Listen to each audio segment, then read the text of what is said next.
তুমি কি কখনো রাতের আধারে একা নদীর ঘাটে দাঁড়িয়ে থেকেছ, যেখানে চারদিকে শুধু নদীর গর্জন, দূরে একা একটা কুয়াশায় ঢাকা নৌকা, আর বাতাসে ভেসে আসে অদ্ভুত শীতল গন্ধ? ভাবো তো, যদি এমন সময় কেউ ডাক দেয় তোমাকে নাম ধরে, অথচ চারপাশে কাউকেই দেখা যায় না। এমনই এক গল্প আজ বলবো তোমাদের, নৌকা ঘাটের পেতনি, যেটা ঘটেছিল অনেক বছর আগে এক মাঝির জীবনে। নাম তার রাজীব। রাজীব ছিল পদ্মা নদীর একজন অভিজ্ঞ মাঝি। ছোটবেলা থেকেই নদীর স্রোত, ঝড় বৃষ্টি, রাতের অন্ধকার সব তার চেনা। কিন্তু তবুও একটা জিনিস সে মানত, নৌকা ঘাটের পর নদীতে কেউ রাত 12টার পর নৌকা নামায় না। লোকমুখে প্রচলিত ওখানে রাতে পেতনি ঘোরে।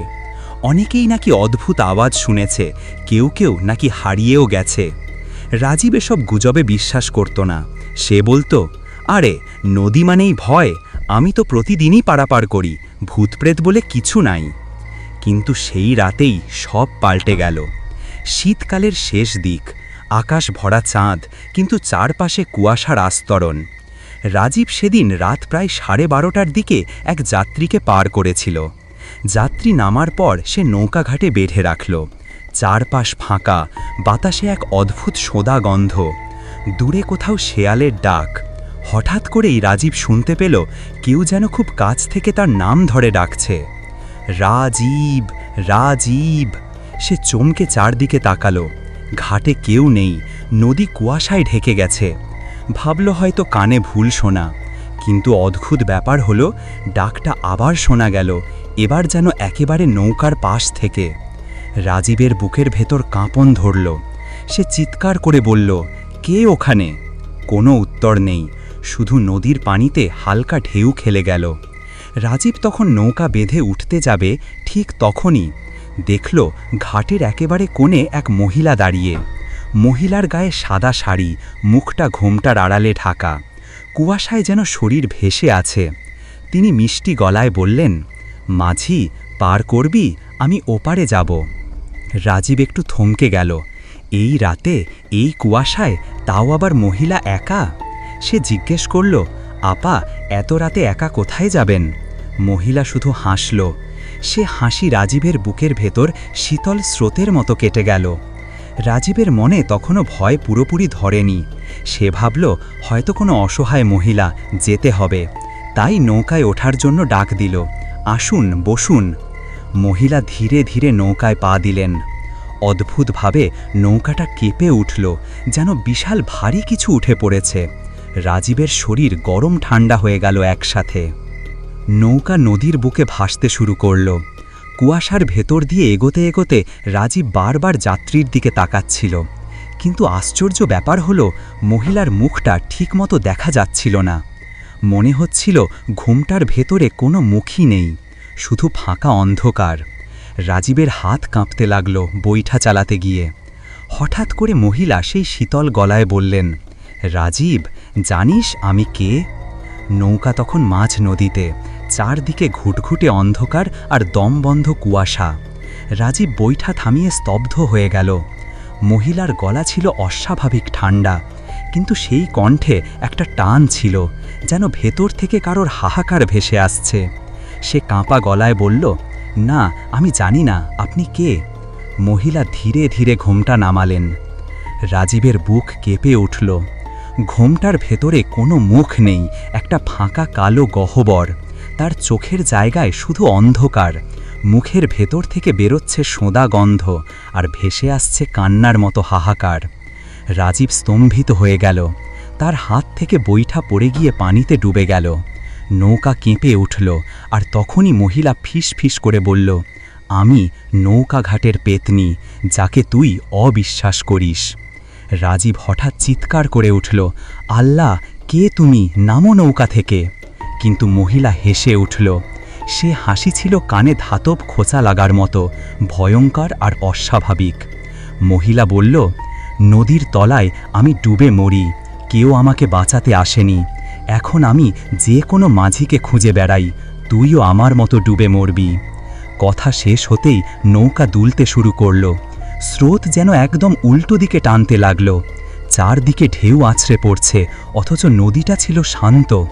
রাজীব প্রাণপণে বৈঠা খুঁজে পেল, কিন্তু হাত কাঁপছিল এতটাই যে বৈঠা ঠিকমতো চালাতে পারছিল না।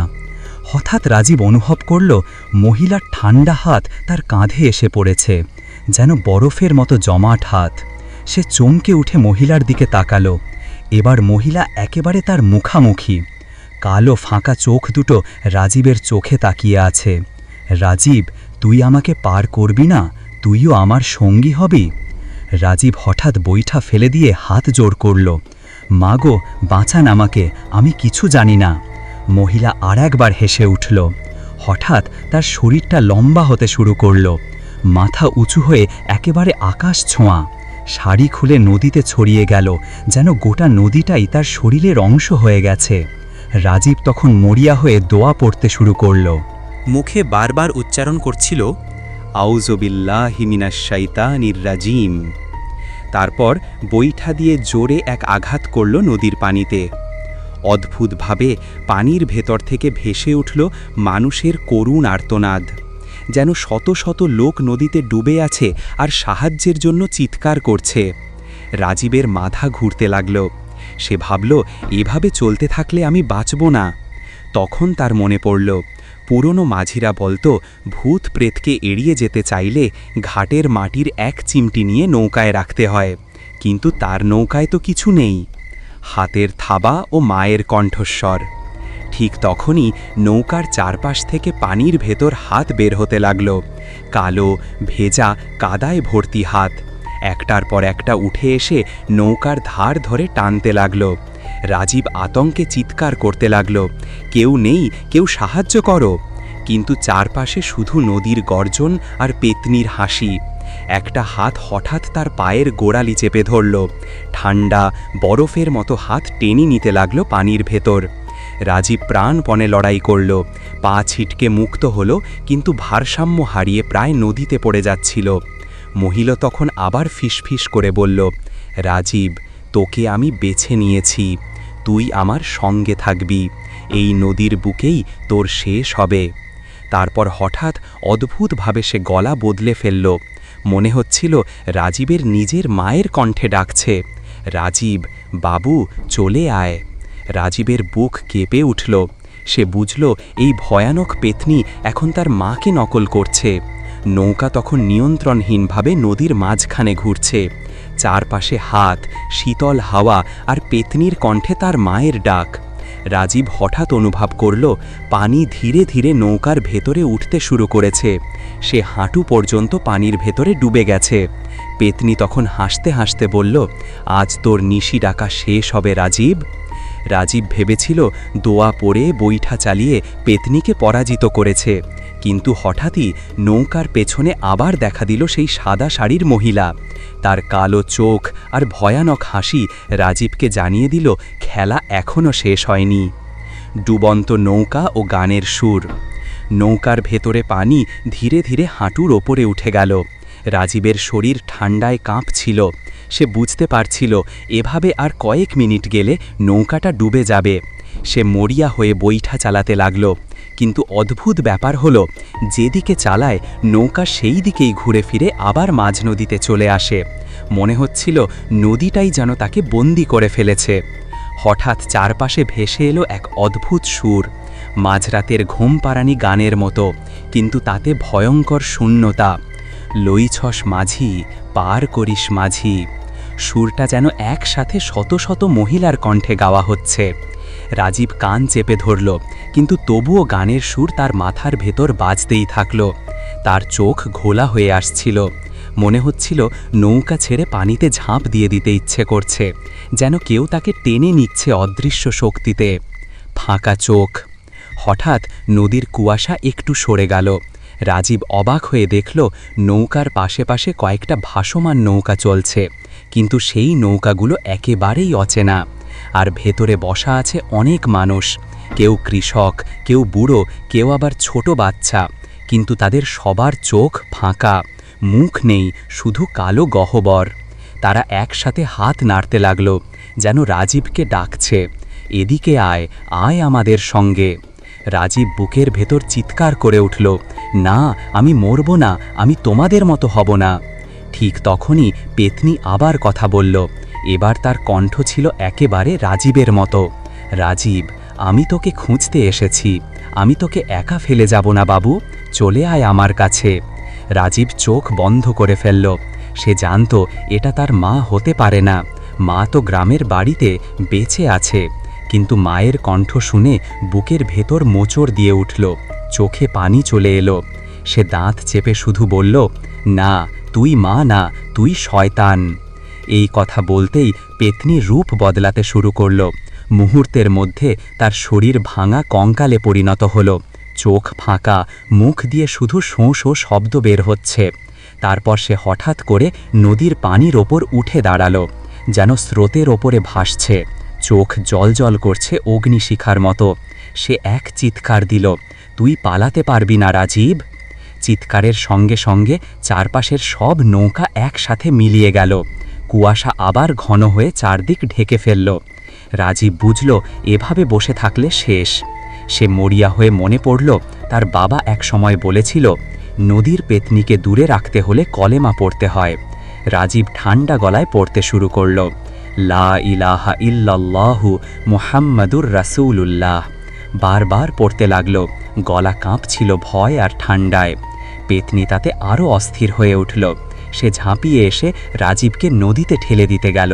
রাজীব শেষ শক্তি দিয়ে বৈঠা দিয়ে তার দিকে আঘাত করল।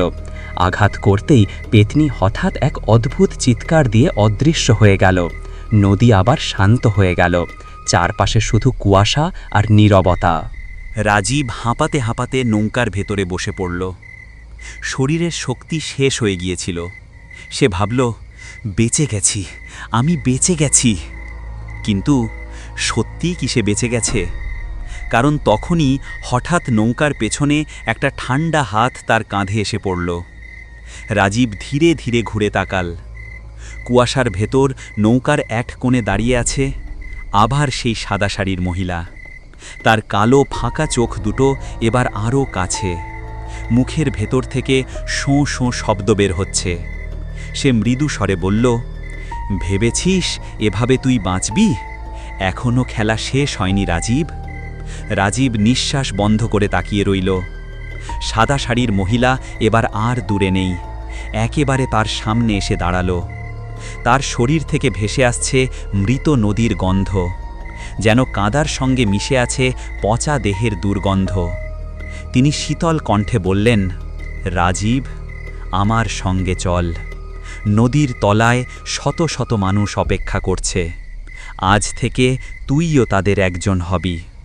রাজীব দোয়া পড়তে লাগল, কিন্তু তার গলা কাঁপছিল, শব্দ বের হচ্ছিল না। হঠাৎ মহিলা ভয়ঙ্কর চিৎকার করে উঠল। তার শরীর মুহূর্তে ফুলে উঠতে লাগল। চোখে আগুন, দাঁতগুলো হিংস্র জন্তুর মতো বেরিয়ে এলো। তারপর এক ঝাঁপটা হাওয়ার মতো ঝাঁপিয়ে পড়ল রাজীবের ওপর। রাজীব প্রাণপণে লড়াই করতে লাগল। নৌকা দুলে যাচ্ছিল, মনে হচ্ছিল এই মাত্র উল্টে যাবে। পানি উঠে বুক পর্যন্ত চলে এলো। রাজীব মরিয়া হয়ে বৈঠা হাতে তুলে নিয়ে আঘাত করল, কিন্তু পেতনির দেহ যেন কুয়াশার মতো। আঘাত গেল ফাঁকা জায়গায়। ঠিক সেই মুহূর্তে দূর থেকে ভেসে এলো মসজিদের আজানের ধ্বনি। ভোর হতে চলেছে। আজানের শব্দ নদীর বুক ভরে দিল। আর সেই শব্দ শুনতেই পেতনি অস্থির হয়ে উঠল। সে কাঁপতে কাঁপতে মাথা চেপে ধরল। চোখ থেকে আগুন নিভে গেল। তার শরীর কাঁপতে কাঁপতে কুয়াশার ভেতর মিলিয়ে যেতে লাগল। চিৎকার করতে করতে সে বলল, রাজীব, আজ তুই বেঁচে গেলি, কিন্তু এই নদী তোকে ছাড়বে না। আর মুহূর্তের মধ্যে পেতনি অদৃশ্য হয়ে গেল। পরিণতি। রাজীব স্তম্ভ হয়ে বসে রইল। চারপাশ ধীরে ধীরে উজ্জ্বল হতে শুরু করল। কুয়াশা সরে গিয়ে ভোরের প্রথম আলো নদীর ওপর পড়ল। নৌকা তখন শান্ত পানির বুক ভাসছে। মনে হচ্ছিল কিছুই হয়নি, কিন্তু রাজীবের শরীর ঠান্ডায় জমে গিয়েছিল। হাত পা কাঁপছিল, মুখ শুকিয়ে গিয়েছিল। সে নিজেকে বিশ্বাস করাতে পারছিল না সে সত্যিই বেঁচে আছে। অবশেষে রাজীব নৌকা ঘাটে বেঁধে উঠল, কিন্তু ঘাটে কোনো লোকজন ছিল না। শুধু একটা কাক উড়ে গিয়ে ডাকল, কাঁ কাঁ। সে মনে মনে প্রতিজ্ঞা করল, কখনো আর রাতের বেলা নৌকা ঘাটে নামবে না। কিন্তু গল্প এখানেই শেষ নয়। লোকজন বলে সেই ঘটনার পর রাজীব আর কখনো আগের মতো ছিল না। দিনে নৌকা চালাতো, কিন্তু রাতে একেবারেই অদৃশ্য হয়ে যেত। কেউ তাকে ঘাটে পেত না। অনেকে বলে মাঝে মধ্যে নৌকা ঘাটে রাতের বেলা কুয়াশায় একটা নৌকা ভেসে ওঠে, আর তার ভেতর থেকে শোনা যায় একসাথে দুটো কণ্ঠস্বর, একটা রাজীবের আর একটা সেই সাদা শাড়ির মহিলার। আজও যারা নৌকা ঘাটের ধারে রাতের বেলা দাঁড়ায়, কখনো কখনো কুয়াশার ভেতর ভেসে আসে অদ্ভুত শব্দ, রাজীব, রাজীব। তুমি যদি সেই ডাক শোনো তাহলে সাবধান, কারণ হয়তো তখন নৌকা ঘাটের পেতনি তোমাকেই খুঁজছে। তো বন্ধুরা, গল্পটি কেমন লাগলো অবশ্যই কমেন্ট জানাবা, আর ভালো লাগলে লাইক এবং শেয়ার দিয়ে চ্যানেলটা সাবস্ক্রাইব করে পাশে থাকবা। আর কেমন গল্প চান তা কমেন্টে জানাবা, বা তোমাদের লেখা গল্পগুলোও চাইলে আমাকে পাঠাতে পারো। ধন্যবাদ, সবাই ভালো থাকেন এই আশা করি। খুদা হাফেজ।